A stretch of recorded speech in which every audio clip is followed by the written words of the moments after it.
One of the stained glass windows that's being created is a bit three-dimensional. We'll have an opportunity for people to write names of folks they're memorializing and put it inside the window.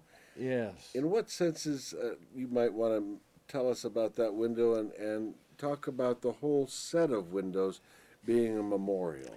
Well, first, I remember the famous Marines Memorial in Washington, D.C., and how many people who lost somebody in Vietnam went there to find the name of the person of their concern and how they traced the name out. And Armel has developed one window from the glass near um, the Henri Chapelle Cemetery, which was our largest seminary for the immediate burial of the dead while the war was going on. And she's arranged it so that if somebody coming to the chapel where these windows would be on display would write out the name of the person that they wanted remembered, it would be dropped into a little receptacle and left with the chapel at the Presidio to maybe on Memorial Day having the name read aloud at a service. It was thought, that this might be a touching thing for some people. For the grief of war is something that lasts and lasts and lasts. Now, there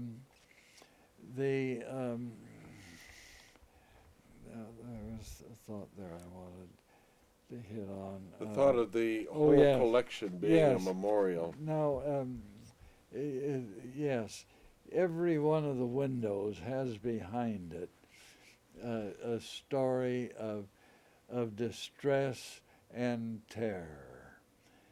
For example, the one for Dinant recalls to mind the fact that in the First World War, when the Germans came into Dinant, because some Belgian patriot had shot at a German, they rounded up 164 old men, women, and children and massacred them in the center of the town. There's that kind of tangled terrorism in the history of just about every one of these shards. Something of the evil of war and how it has to be withstood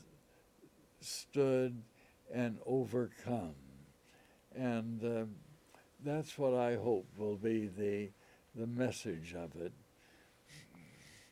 Isn't stained glass a wonderful way to do that? When you think of light passing through the glass, when you think of the history that each one of those shards brings with it, and the people that worshipped in the presence of these shards for hundreds of years. Yes, I think so. It's a kind of objective symbol that pulls you to it all. And promises that tomorrow might be a better day than that conflict.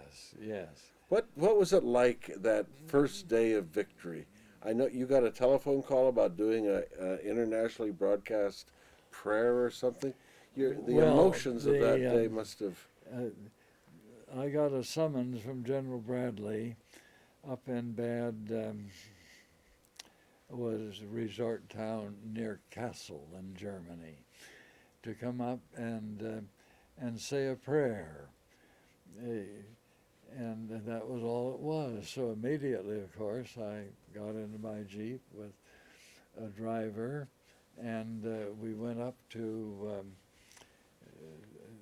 this town whose name is just out of my head.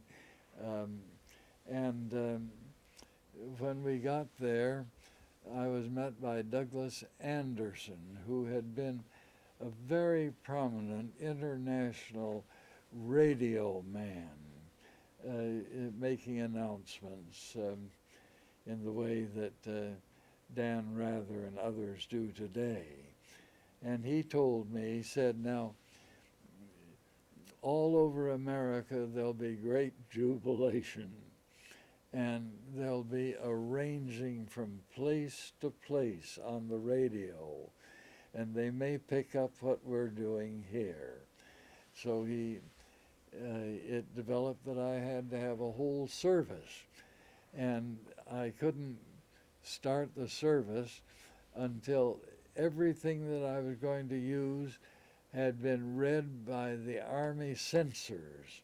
So I sat down very busily and worked out a service which I think took about half an hour maybe, and which included some scripture readings and some comments of my own. And What did you say? Oh, well, I used a text from the prophet Jeremiah. It's too familiar, but nonetheless I felt essential. A time to turn the swords back into plowshares, and a time for resurrection and working towards peace. And General Bradley was very kind afterwards. He signed this little verse from Scripture that I had chosen and marked it in his book, publishing his memories of the war, entitled A Soldier's Story. Yes. Must have been very, very meaningful to have come to that day and to be able to be with General Bradley. Well, I thought it was. I thought it was. People forget how much was poured into making victory possible. And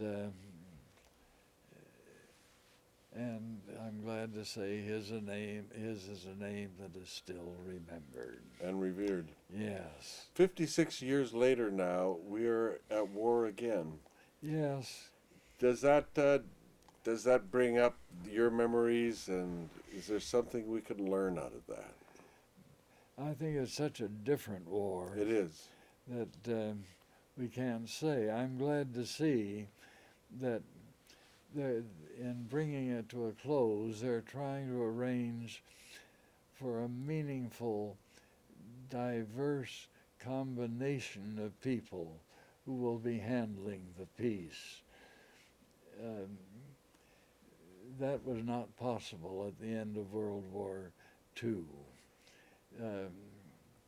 It was a long time before we began, not a very long time, but a long time really, before we began putting power back into the hands of Germans.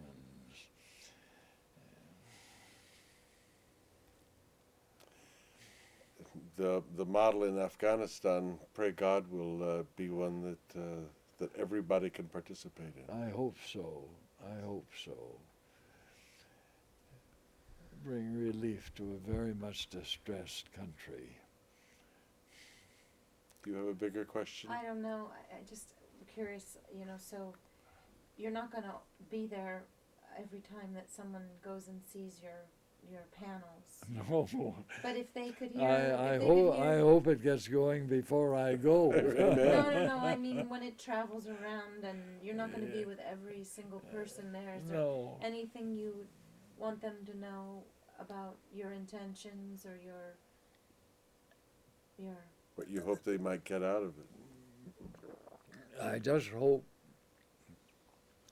it'll awaken their understandings of the cruelties of war and how necessary it is to at all time be vigilant for peace. Did you think it was worth going and giving all that you gave in order to overcome Hitler? Oh, certainly, certainly. And that was the feeling of most people in the service. They might not have phrased it in the same way, but they knew that the country had come and touched them on the shoulder and said, "You've got to come for Uncle Sam," and they went, leaving everything and entrusting themselves to the government, and I'm sure they felt that they were right in doing so. It's nice to think that you can go to war and come back at least with the satisfaction of knowing that what you went to save and preserve got Yes, saved. yes. Well, I think we got a wrap for Okay, will today. you stay right where you are? And Yeah. we're just going to do a little I pad don't and looking know. at It was it. fabulous taping. It was. I got through most of my questions, too. Yes. I did ask you what you Cut look away. for in a beautiful sanctuary. What makes you like a sanctuary? What are your favorite sanctuaries? Okay, so Paul, just kind of, Well, you're going to look at Father McDonald and you're just going to nod, and you're an actor, so Right. you're just going to be reacting to And he can him. tell us about sanctuaries, his favorite sanctuaries. Oh, do you want that on the there's the Okay, well, The Sainte-Chapelle in Paris is the great church for stained glass. You've been there? I haven't. Well, you must go. It's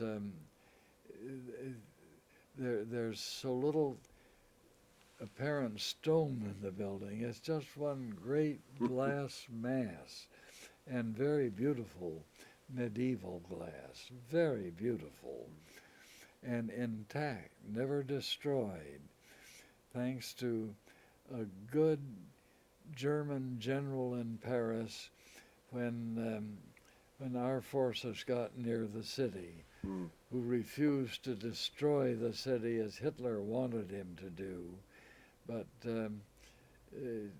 took his troops out of the city so that our troops could move in quietly and peacefully. He deserves great credit for opposing Hitler. What are your favorite sanctuaries today? Today, well, You could go do a tour over the weekend. Where would you visit? do you want him on camera for this, Paul? pardon? That doesn't have to be. Okay, I'm just really just trying to get you. I understand. Not to talk. Just to. Okay, we're just. Well, I can't imagine having that on the tape. Yeah. But I'd still like to know where you'd like to go.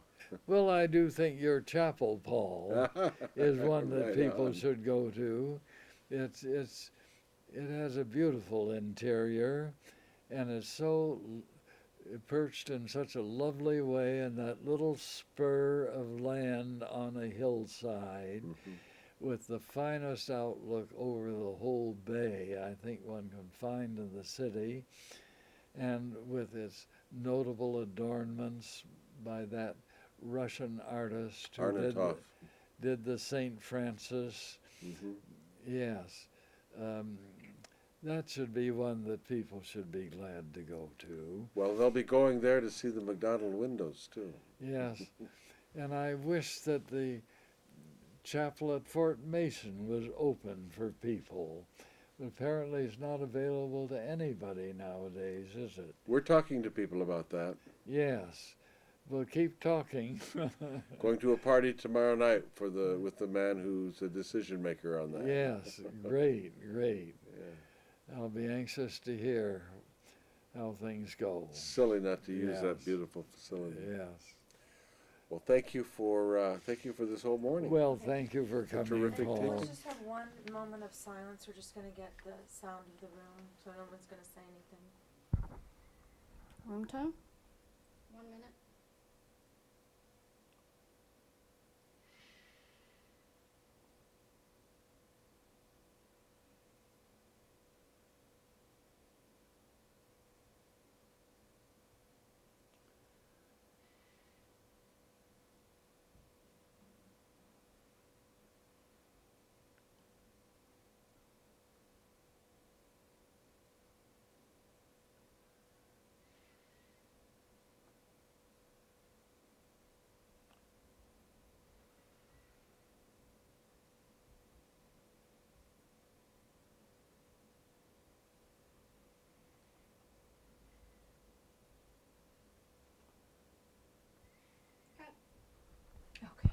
Okay. I guess there really are sounds in a room, even if you don't hear them. Yeah. There are. Nice to meet you. Okay, bye-bye. I sure can. You have that Walker. Can I disconnect this? I'll move this out of the way. Clara or Sarah, can I disconnect this? Hold on No. a second. No, that's all right, he can get around. Okay. Yeah, we'll take care of it. We'll do it real fast so Oh, we I can. just wanted to-